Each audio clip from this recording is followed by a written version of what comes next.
Well, Laura Bruder, I am so excited to have you here on the podcast. Thanks for joining me today. Thank you for having me. I'm delighted to be here. Yes. I had a friend that suggested I contact you, and she's like, you've got to talk to somebody from Brave Love. And so can you tell us a little bit about yourself and Brave Love? Yes. Well, I'm Laura. I'm a wife. I'm a mom of two little girls who are 4 and 2. Wow. And lots of dress up in your house? Lots of yes. princess and yeah. Yes, and lots of messes right in front of me that you all can't see. So I live here in Dallas, Texas. I'm from Dallas originally.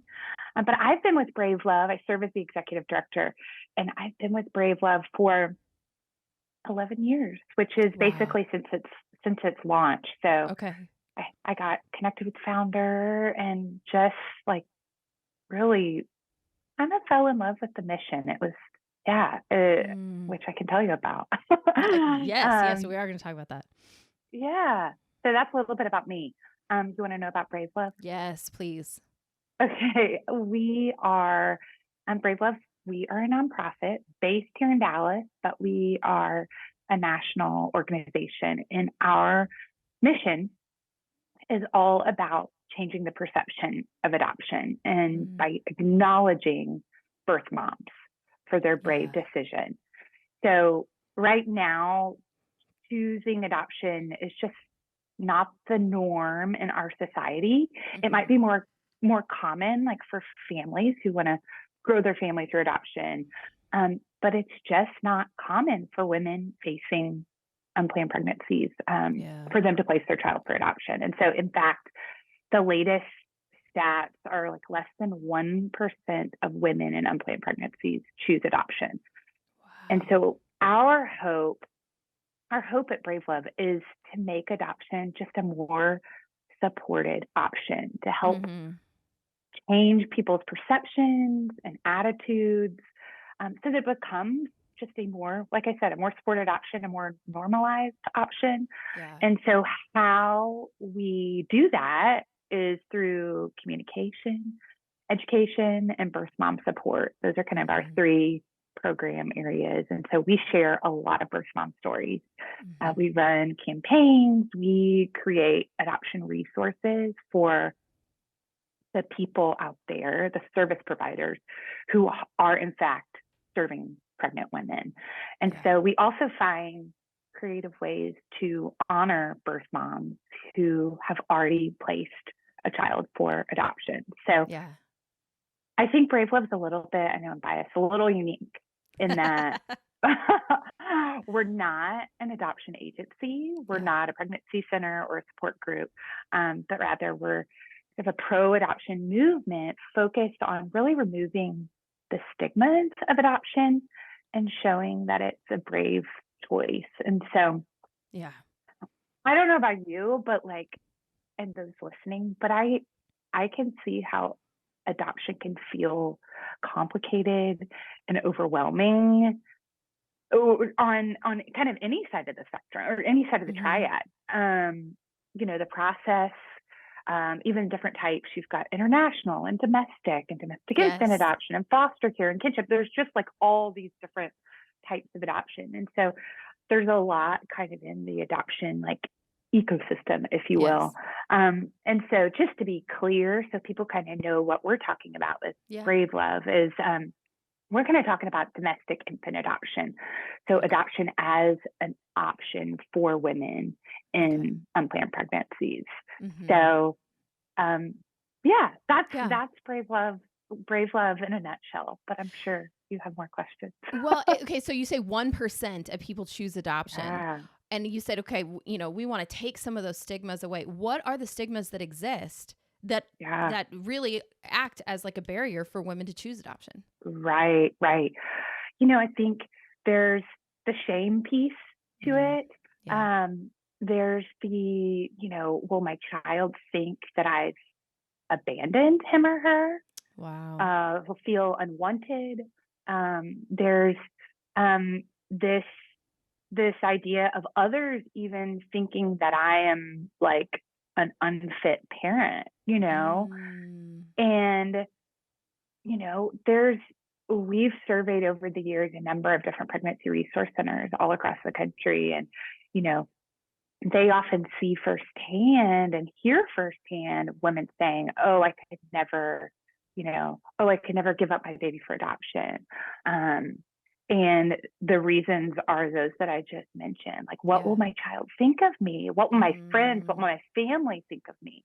So Yeah. again, it's this like society and our culture doesn't necessarily see this as like a positive, loving option. Mm-hmm. The reality is, you know, adoption is like tough. All of the options Yeah. are. All of the Yeah. options are, um, but there's a loss there that we can talk about Yeah. in a bit if you want. Yeah. Yeah, the Is interesting that thing is that I've always talked about or like thought about the other side of adoption. Because I have yeah, a lot of friends and family that have sure, adopted. And sure. what I know is that the one person that is not judging, I guess, if you would think about it, Yeah, the mother is that mom and dad that now have that baby in their hands.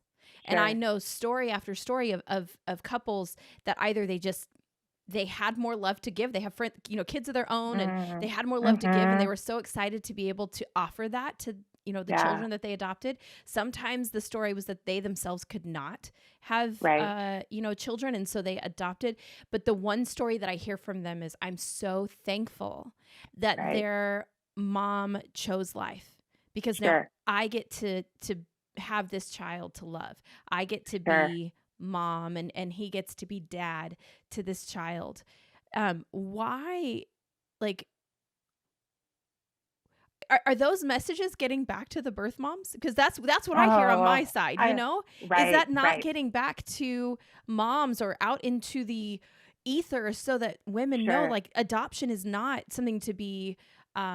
If you're in a situation where you don't feel like you can take care of this baby, adoption is not something to be afraid of or ashamed of, but Yeah, actually it is the best choice you can make. sure.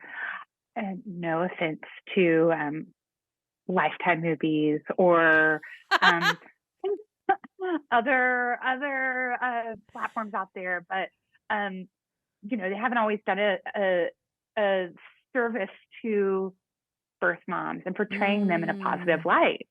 Because wow. that's it. Like, and that's so much of why Brave Love exists, to show that like birth mothers are mothers and they love their children and they That's made this right. decision out of love. And we just recently did some research with um, the National Council for Adoption, and there we did focus groups and a big survey of birth mothers and Mhm. fathers. Mhm. Um, and I'm gonna butcher the quote, but it was something like one birth mom shared in the focus group about, I know I made the best decision for my child and for myself, but I just don't feel like I have anyone in my corner. Oh, yeah. And so this idea of like being confident that like, okay, I made this decision out of love. I wanted the best for my child, but like the rest of community or my, you know, like circle doesn't always see that. And so we're Yeah. trying to change that, Yeah. and Yeah. trying to put those positive messages out there and show um that adoption is a brave love. It's not perfect. It's not rainbows and unicorns. Like, Mhm. and I think too, there's a lot with adoption, especially from that perspective of a birth mom, that like it's just hard to totally like imagine until you're in it. Yes. And Right. so for us to be able to like put some color to this and show some stories and to help people understand the heart of a birth mom, develop some empathy and kind of see things from her point of view. So Yeah. Yeah, yeah, can you share us for those birth moms? I mean, you just mentioned one, right? Which is that yeah, I chose adoption, but then I didn't like I didn't have this community around. Like, you think about a young mom who does have a baby. You say like that hopefully if they have a good Yeah. community, they draw around her and Yeah. they shower her with gifts and they call her, Hmm. they make meals for her. Yeah. But what you're saying is that, like, for this adoptive mom, she's like, I had none of that support after I chose Right. adoption. She'd given Sure. birth to a baby and she had made the Sure. best choice for that baby. She didn't have the support. So that's certainly a challenge Yeah. for moms. Are there other, like, some unique challenges that moms face after they Yeah. choose to place a baby for adoption? Totally. So to be clear, I am not a birth mom. So for those listening, Okay. these are probably like, oh, what is your connection to adoption? So I'm not a birth mom. I'm not an adoptive mom. I'm not an adoptee. I just care about this mission and this Mm-hmm. cause. And that Yeah. said, over the last 10 years, 11 years that I've been with Brave Love, it's been such a gift that I've gotten to know a lot of birth moms and get Mm. to hear their stories. And so that being said, like, full disclosure, like, what I'm not a birth mom, so I can't speak from my personal experience. But Okay. being in the spot that I'm in with Brave Love, I have gotten to know a lot of birth moms over the years, and Ashley on our team is a birth mom, and so Mm-hmm. all that to say, there are, like, certainly unique challenges that birth moms face after placement, after Okay. they've Yeah. placed their child for adoption. So I mentioned earlier, like, adoption starts with loss. It's complex, Mm. it's messy, but it can also be so beautiful. And so even just like imagining, like, she's gone through 9 months of pregnancy Yeah. and then given birth and then walked out of a hospital perhaps and empty handed. That's right. That's significant and something to be grieved. And she is she has made a really difficult decision, and one that will change her life and her child's Mm. life and forever. Yeah. I Yeah. know I know a birth mom, Sarah, who once said, I knew I was breaking my own heart to do what was best for him, for her son. And so there's this Wow. thing, I know, like, you kind of have Oh, to sit with that. yeah. Um, there's this thing that I'm no therapist, but there is a Mm-hmm. term out there called disenfranchised grief. So that is Mm. a loss that's not openly acknowledged, Okay. socially mourned, or publicly supported. And so I think Wow. that's what a lot of birth moms experience. And so milestones can be hard, missing out on those big Mm. events, Yeah. holidays like Mm-hmm. Mother's Day and birthdays, and that can feel isolating and hard. And even Wow. if there is, like, openness there, there's still that missing out piece. And so Mm. one thing that's a very normal question to ask, especially in small talk, especially in groups of moms and other women, is, okay, like, how many kids do you have? Mm. Yeah. And for a lot of birth moms, with that comes a little bit of a sting. Yeah. Um, like, okay, do I trust this person? Do I feel safe with this person? Do I Mm. disclose this with this person that, like, well, I'm parenting three, but I have four. My oldest I placed. Yeah. So, Yeah. like, those are the things that they'll carry with them um, for the rest of their life. Yeah. And even if they are, like, confident in the decision they made, um, people can still say hurtful, ignorant things sometimes, even if, of course, they don't mean to. Yeah. Um, so, I think in regards to, yeah, unique challenges after, like, unique challenges that birth moms face, um, yeah, you hear about open adoption, which has become much more of the norm. So, open adoption, that can look like exchanging pictures and letters Mm-hmm. with the adopted family and your child, or that can look like having having like direct contact and seeing each other frequently. It's kind So of open this adoption is like the mom has an active part in the has a kid's life, relationship. has a relationship. A closed Yeah. adoption would be the child, you're not allowed to contact them until they turn 18. Is that correct? Until they're an Right. adult? Right. Okay. And, with like social media these days, I heard someone say the other day, like basically all adoptions these days are open to some degree, but the beauty is now, like a woman, she can choose, like when she is pregnant and maybe she is seriously considering adoption, like she gets to choose the family that she wants to place her child with. And she can choose, like, okay, I want a couple that's open to openness, or, you have semi-open, there are different terms to those. But again, even though most adoptions are open to some degree these days, it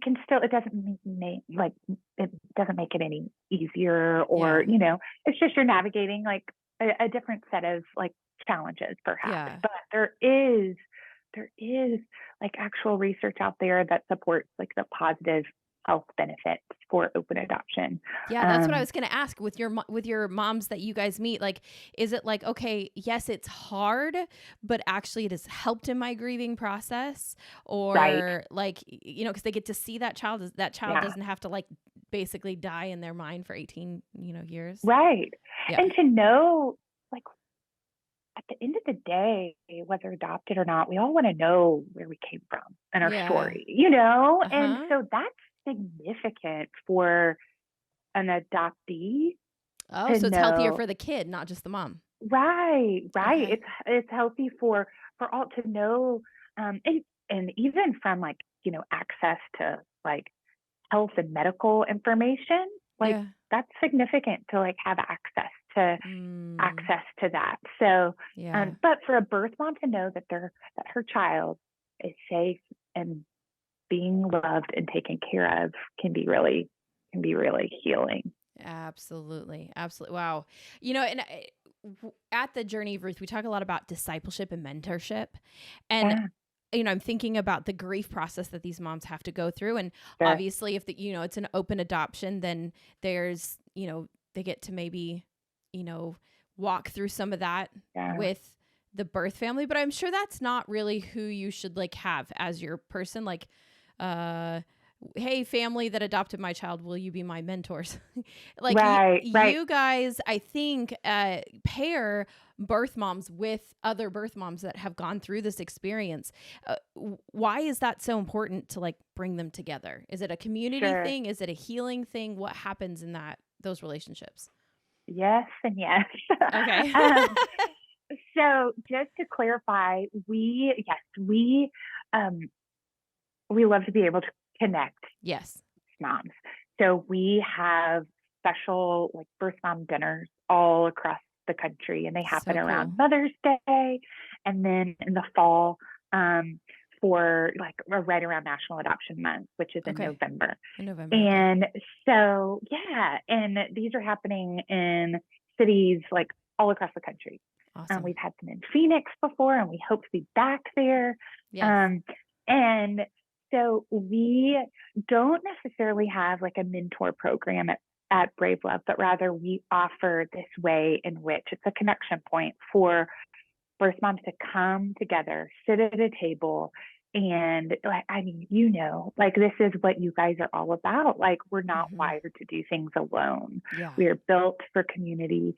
And we have even found recently, like one of the main like factors towards healing for birth moms is being able like to connect, like for birth moms to be able to connect and meet another birth mom, and that's significant. Like that's a shared experience. And kind of back to that idea of like this disenfranchised grief that, the reason we even started our dinners 11 years ago was we just kept hearing from birth moms that would share their stories with Brave Love, and just sort of this recurring theme of like just feeling so alone. Yeah. And I love like to bring people together and like Yes. connect people and love a good meal. Who And doesn't love a good so, meal? That's right. right. Hey, And I'm so, Baptist, so a good conversation always comes along with a good meal. right, right. I'm with you. I'm with some fellowship, some That's fellowship. I right. hear you. So we started dinners in Dallas and Mm, we had 4 birth moms show up and I got to tag along because I was cool. kind of helping host it. And it was 4 different birth moms, very different stories. But one birth mom Mm, there had just placed like within like the year. So the wow. feelings and emotions were very fresh, very Yes. raw. And she was able to say, like, I've never met another birth mom before. And that's Mm-hmm. significant, And Yeah. so it's it's a big deal to be able to sit across the table from someone um, who's who gets it, Yes. and it makes you realize, okay, I'm not alone, Mm-hmm. and Yeah. if anything, it can be so empowering. Like Mm. we, a few years ago, when we weren't able to host a bunch of dinners because of COVID, we Yes. had to get Yeah. creative. And we're like, let's do some Zoom parties. Mm. And it was beautiful, even there, just seeing the Wow. screen full of faces That's of right. women all across the country.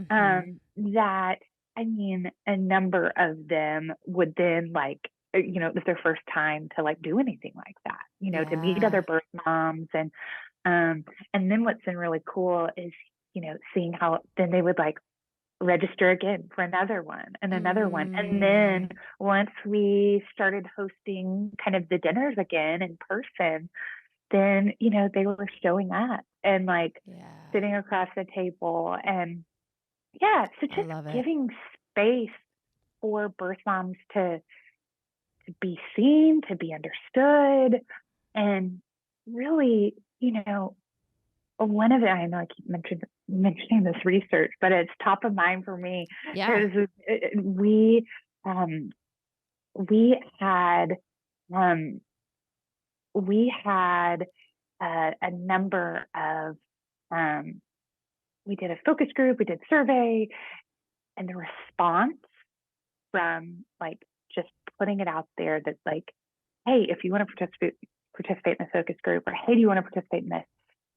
Was overwhelming. Like, I Mm. mean, we had a ton of birth parents respond and participate. And that in alone said, okay, like we need to give space to allow birth parents to share their Yeah. stories. Yeah. And so the dinners, that's just one of the ways that we do it at Brave Yeah. Love. So yeah. Okay, so we're talking about birth moms, but then your language just changed there to birth Yeah. parents. Yeah. And so, like, I know that if you watch the news, what you see is like Sure. my body, my choice. Sure. But there's a dad involved. And Sure. what shocked me when I was, it showed me like the world's expectation of a father. When I had Uh-huh. my first child, um, Yeah. everyone that I would meet, like in the, not people that knew us, but like Uh-huh. a grocery store or like at the doctor's office, they would always like, oh, and is the father going to be involved? And I was like, yeah, because if he doesn't, I'm going to have something to say, like, but they didn't know me. They didn't Yeah. know if I was Yeah. married or not. Right. So what have you guys found about birth dads? I mean, that I'm Yeah. sure sometimes it's the mom just has to make that decision on her own, and sometimes there's a dad involved in that decision. Totally. Totally. You know, we have over the years been able to connect with a handful of birth fathers out there Mm, that have wanted to share their story, mm, and um, that's valid. And yeah. that's valid, Mm, and so I think that's what was really neat too, is as we did this survey, because we opened the survey up to both birth mothers and fathers. okay. We had, I think, about 17% of birth fathers respond and complete the Wow. survey. And that seems statistically significant to me, I would agree. Yes, I would agree. and so just recognizing that they have a story too, Hmm. and they have a voice too. Yeah.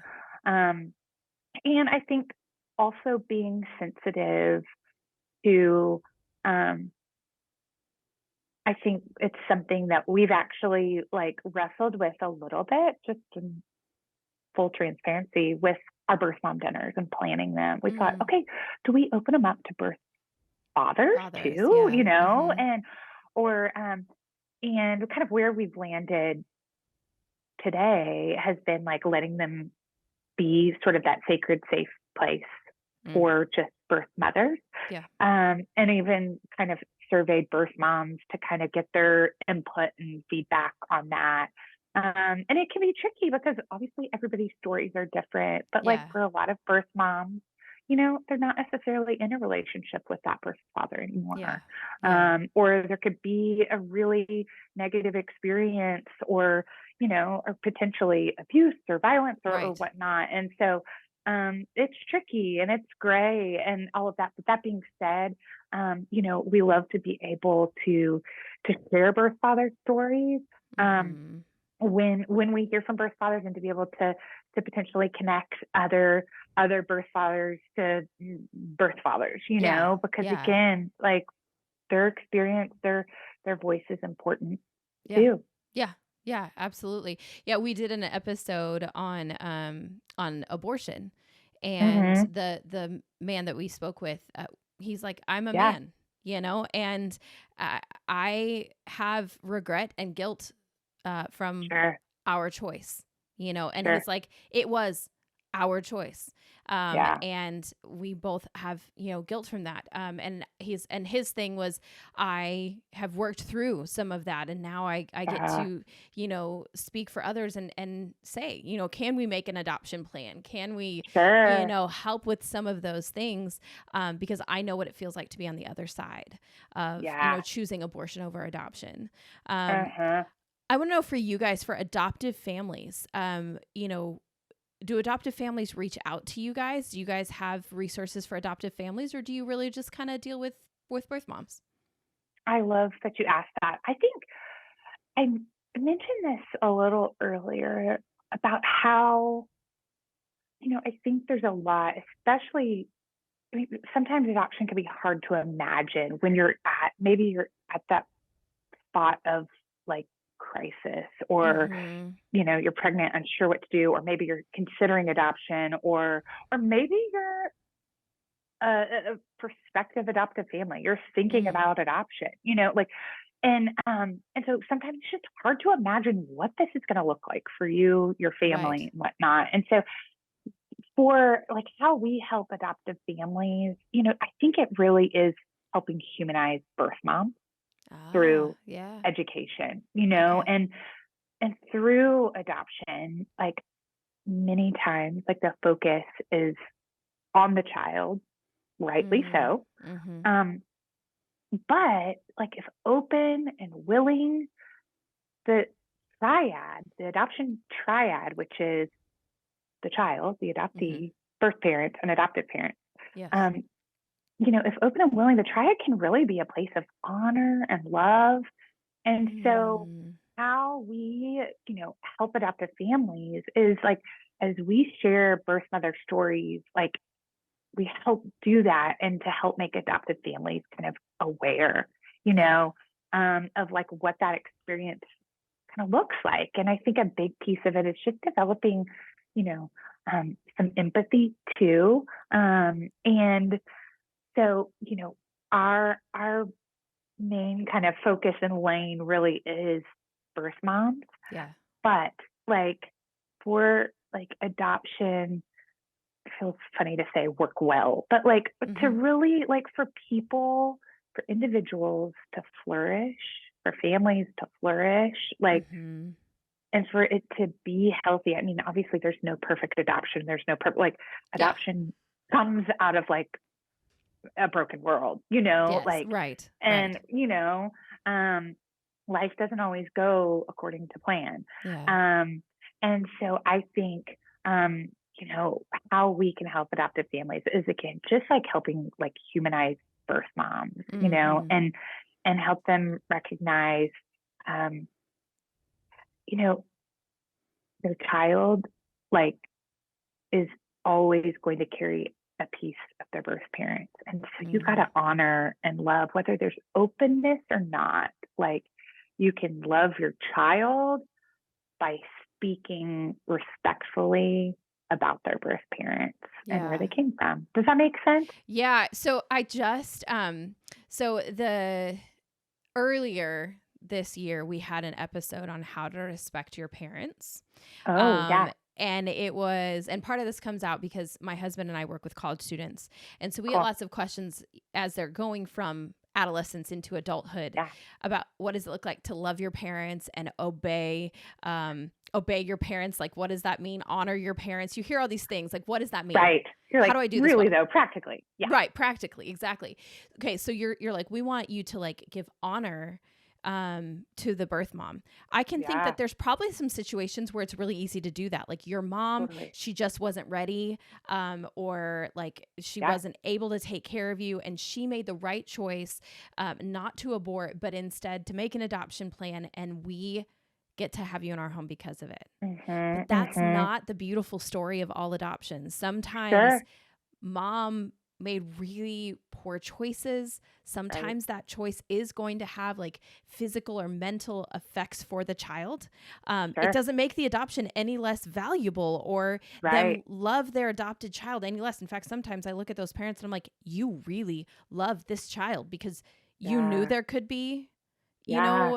I have lots of friends that have done this, and I'm like, Yeah. I love that it. this baby had fetal alcohol syndrome, and Mm-hmm. what that Mm-hmm. means is that later on, you don't know what Yeah. that could mean for your child, Totally. and you are going to choose to love this child. Yes. Where there are some families who would say, "No, thank you." So, how Mm-hmm. do you honor that that mother Mm-hmm. when maybe she made some choices that hurt that child that you love so much, Sure. and as they're growing older and beginning to understand what their parents did, how do you speak about that and still show honor to that mom while Sure. being honest with your kids? Not like, well, I'm not going to tell you Mm-hmm. about that, which I know some people have chosen to do, but instead to be like, let me be honest with you, but how do you say that in a way that's loving or Yeah. honoring? No, no, that's a great question. And it's the reality that a lot of people may be like navigating right now. Yeah, And and that like, okay, maybe we can't see your birth mom right now because like their boundaries have to be set in place because maybe correct. choices have been made and it's just not safe or in the best interest or whatnot. Mm-hmm. Um, I think even about just recently, a friend was even sharing something just about how they talk about their like child's birth mom, and they have a very open relationship, and even just those little nods to like you know those little details of like who they are, like, Mm. oh, I wonder where like my dimples come from. Like that's Yeah. that's from your birth mom, or like Mm. you're like just the pieces. I mean, nature, nurture, but like there's a Right. lot there. Right. Um, but I think being able to to to not speak ill of her, Mhm. and I Mhm. think going back to like, we all have like sometimes make poor choices and there are consequences to that. But Yeah. she like going back to like she loved you so much, like Mm. she knew what was best for you. And Mm. there are going to be like those hard conversations sometimes, and I Absolutely. think that's where it's so paramount to that adoptive parents have like really great um really great counsel, in regards Mm. to like maybe it's the agency that they've worked with, or the attorney that they may work with. Um, it's not just this transaction, Correct. that like, okay, adoption's done and over. Like, no, like this is a lifelong journey, both for birth parents and adoptive parents, and of course the Right. child. Um, but I think being able to lean on those like experts and caseworkers and therapists out there as you like are navigating potentially some of those hard conversations about like identity and, and there may be some really sensitive stuff to why mom may have chosen adoption Right. that the rest of the world doesn't need to know. Yeah. And so like leaning on those experts for that like counsel, I think is really wise. But Right. in regards to like, and I don't know if this is where you were going, like even serving birth moms and adoptive families, I think for like the best way like to serve birth moms really like is acknowledgement, and it doesn't have to be big, but like Yeah. if you know a birth mom, like ask how their child's doing, the child that they placed, Yeah. Yeah. Not all birth moms necessarily want to be treated as like superheroes.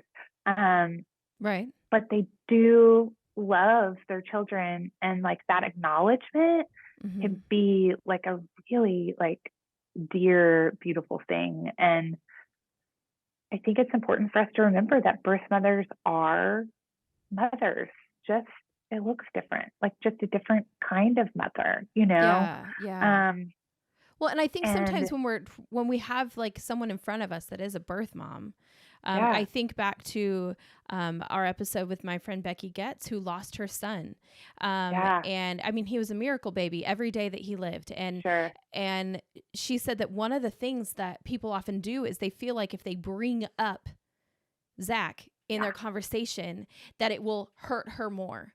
And so they just don't talk about him, or they don't talk to her about that, that time, or that, yeah, losing him, or how is right, she feeling now. And she's like, no, he's still one of my children. I still want to, yeah, talk to him. He is a part of our family. He is a part of our story. He didn't just disappear. right, Every day he is with me. I carry him with me every single totally, day. And so by you ignoring him or his story, or ignoring talking about him, you are yeah, ignoring a part of who I am as Zach's mom. totally, And totally, so I feel like that's the same thing, but with these moms, these adoptive moms. But then I feel like people are like, well, I don't even know what to say. Like, we mentioned before, like asking the question, like, well, how many kids do you have? And it's like, oh my right, gosh, is that not a safe question to ask anyone anymore? Or even before we started, I said to you, what are the words that I use? right, And you said, one of the verbiages that people use to say that we want to get rid of is like, well, yeah, I put my kid up for adoption, or right, I adopted them out. And you gave said, up, no, mm-hmm, gave up my kid. Yes, yes, these mm-hmm, negative connotations. And instead, you're yeah, like, what if we use the words, I placed them for adoption, or I yeah, made an adoption plan, as opposed yeah, to like some other thing. So if we're like, I'd love to talk about this, but I don't want to offend the person.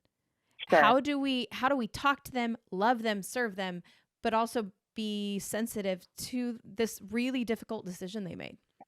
totally, yeah, because you can't walk around on eggshells, you Right. know. Especially if you don't And know, right? Like, right, you yeah. don't know what you don't know. Mhm. Um, and so I think like if following their lead, asking Mm. questions, but giving them space to share what they feel comfortable sharing. Okay. Obviously not passing judgment, but I do think language is a big part of it. Mhm. Um, and I mean, how are you doing is like a Mm. very like, a very like human question like to ask. Yeah. Like Yeah. what does your relationship look like, today? Like if you feel comfortable sharing, but no pressure. Mhm. Mhm. Um and because I think we all want to be that safe space in which Right. women would feel like they can disclose this Absolutely. part of their story, Mhm. because Mhm. I believe like birth moms are the ones that are really going to change culture's perception of adoption. I Hmm.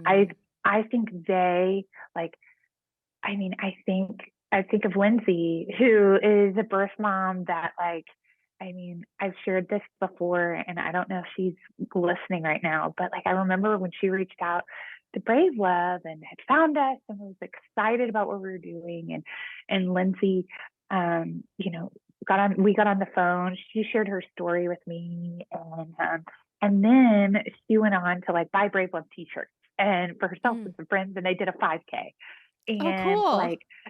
like we're proudly like wearing and sporting the swag, and then Lindsay ended up like hosting a birth mom dinner, and then another one, and then Lindsay went on to like become a director of like a pregnancy resource center and was able to be like advocate for adoption.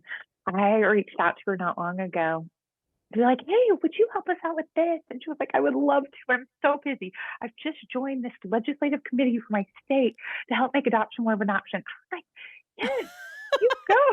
But all Awesome. that to say, like, I think birth moms, and obviously that's not every birth mom's story, Right. but like, if we at Brave Love can provide a platform and a space for them to share, feel safe, be seen and heard, you know, like that's empowering, you know, and I think too, that's what we have seen even from these dinners. And, you know, they're simple and it's not this huge event. It's like 6, 8, maybe 10 birth moms around a table.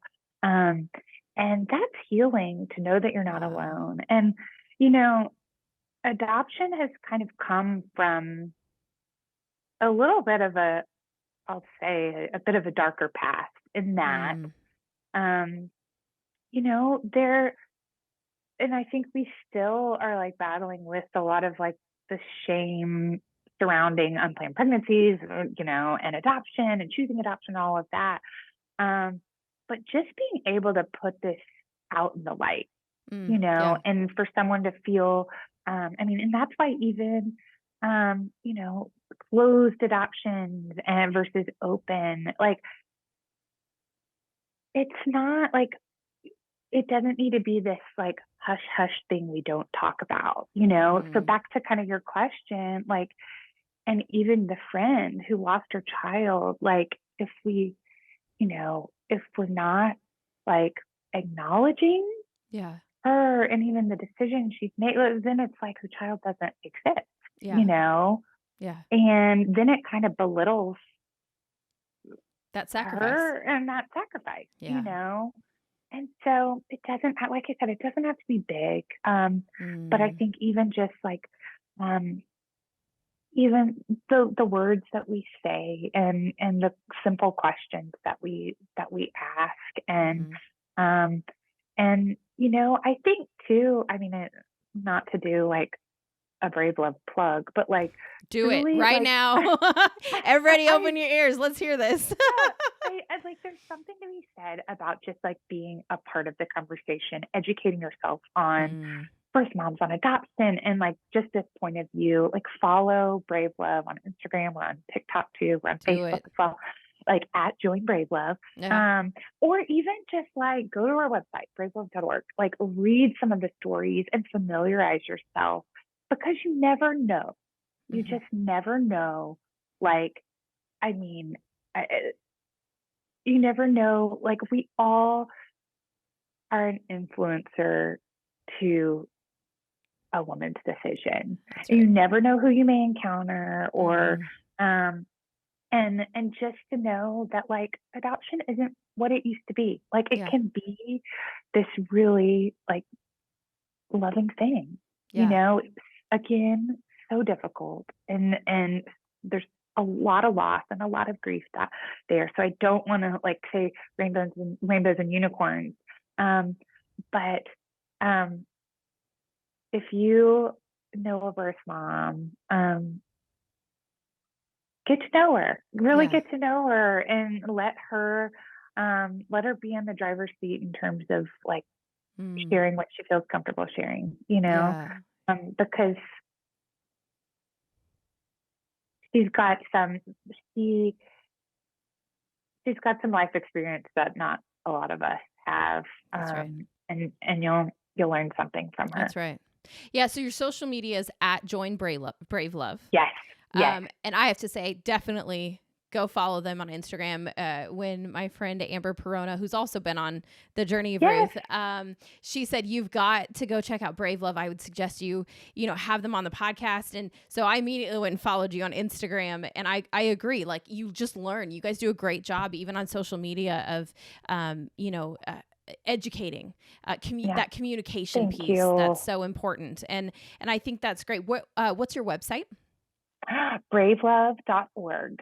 Bravelove.org. And there's also wonderful stories that you can read there and look at the different resources that they have available. I have one question, one kind of hard question before we leave. And before we get to our final question that we ask all of our guests. Crisis, moms in crisis, unplanned pregnancies, they all lend themselves, unfortunately, to a very political discussion. Yes. And one of the things that that you said to me, maybe it was you, maybe it was maybe Ashley. Ashley, yes. That she said to me is, she said, we are not we're not pro-choice and we're not pro-life. We are pro-adoption. Mm-hmm. So can you tell me what that looks like? Because I assume, like, you're probably asked to pull one direction or the other as an organization. What does that look like to, like, because I feel like that's like everyone, like, you're almost asked, like, are you pro-life? Right. Or are you pro-choice? And you have to choose one or the other. It's like there's no in between. And you guys are saying we're not either. We are pro-adoption. What does that look like for you guys? Yeah. No, I'm so glad you asked, because I mean, it's just relevant. And Mm-hmm. I believe that anyone can advocate for adoption and birth moms, like no matter their faith, no matter their politics, ideology, skin color, age, and so we often say at Brave Love, if you say that you are pro-life, does that include adoption? And if you say you're pro-choice, does that include adoption? And so you can just ask yourself, are you advocating for this other option out there? What are your biases even towards adoption? Because I think we all probably have some. Somebody who knows somebody, or maybe there was a bad experience, or so do you, like, support adoption as a choice for women? And would you, encourage someone to consider it? And so that doesn't mean you have to know all the things about it. And it's not necessarily the right answer for everyone. And you and I aren't the ones to discern that, but education is empowering. And I believe, like, women really do deserve to know that, like, adoption is one of her options. So I know, it can sound a little like, polarizing when it's like, we're not a pro-life ministry or we're not whatever, but it's about, like, anyone can advocate for this. Like, we live obviously in a very polarized world, and, like, I think this can be like a really unifying message out there. Yeah. And so it is, like, it's been really neat to see, how, like, opportunities have, like, doors have opened, and we've been able to, engage with those groups out there that think very differently of one another. But, like, again, like, it doesn't change our mission at Brave Love, in which we are just focused on, like, adoption, changing the perception of adoption, and educating people on what it, like, looks like today. And, like, the big way in which we do that is, like, speaking honorably about birth parents and birth moms. Does that answer your question? Yeah, absolutely. I think it's wonderful, because when you're talking about that, it basically means, like, the message of adoption and the honoring of birth moms is not connected to any political ideology, any religion or faith stance, or anything. It is that this is an option for moms, and that adoption should be available as an option for moms in crisis, and they shouldn't be judged for it or shamed Exactly. for it, that it's actually a very, as your guy's name says, it's a very brave choice to choose that, because it's not like all of the options, that no option is easy when you talk about pregnancy. Right. Right. Like, if you choose to end a pregnancy, there will be effects that you're going to have to deal with. If you choose adoption, there are things that you're going to have to deal with. If you choose to parent that child, there are things that you're going to have to deal with. So when when we talk about pregnancy is life-changing. No matter what. And you guys want to help moms know that adoption is an option, and that it's not a option to be looked down upon. Right. And you're helping the rest of the world honor that option, which I love. So yeah, well said. Amazing. Yeah. Well, we already told everyone where they can come and find you and follow. Yay. So last question, because as we said earlier, we think mentorship and discipleship is so important. We don't encourage people to walk this world alone. So who is it that has helped you along in your journey? Oh, I love that. I have a dear college friend. And she, that's who I think of, Haley, and she's just been there, she's been there. We've known each other for 20 years. So there's history there. Yeah.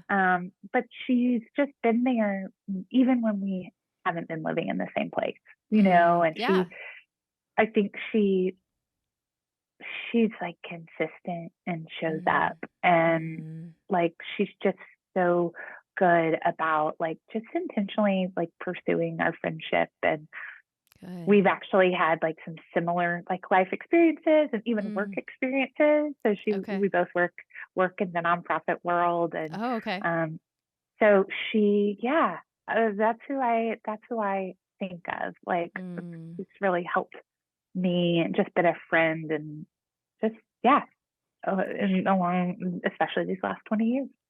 I love it. Those long-term friendships. I'm not 20 years old. I am older than that.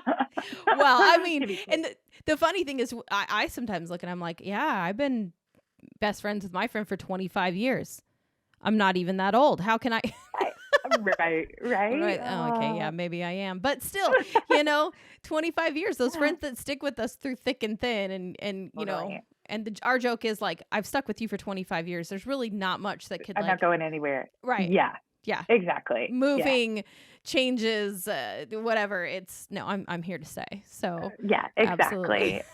Well, I'm so glad that you have Haley and you have that relationship, and that you guys bless one another. So I want to say thank you, Laura, for everything that you have shared with us today. I think this is really going to be beneficial, whether, someone is, and hey, listeners, maybe this isn't you. Maybe this isn't your story, but I love, Laura, what you said about being prepared, because you never know who's going to come into your life. You never know.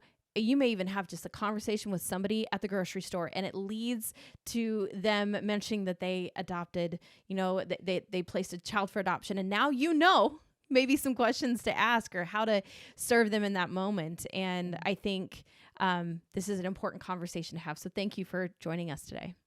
Oh, thank you. I've loved it. You're so easy to talk to, Thank you. Thank you. It's a good thing. It's a good thing you're a podcaster. Right. My brothers are like, "Oh, this is why you talked so much as a child. You were just training for this." Training for this. I love it. That's right. No, I thank you. I just want to say thank you for having us. But I think it's just so significant and so meaningful. For even for you to want to talk about this, and so I'm grateful for your help in getting the word out about Brave Love.